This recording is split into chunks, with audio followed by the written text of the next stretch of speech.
when he rebuked me and chastised me, I felt as though he didn't love me, but I knew better. That's right. So the preachers here in Jamaica and the world is trying to convince the public that Pastor Jennings don't have no love.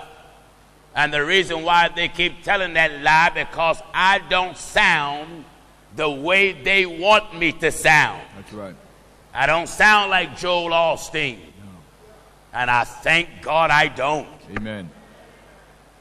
I want the sound of God. Amen.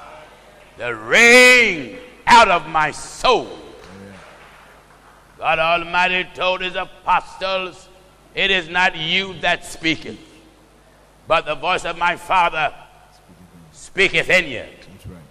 And one thing I learned about God, God don't sound timid.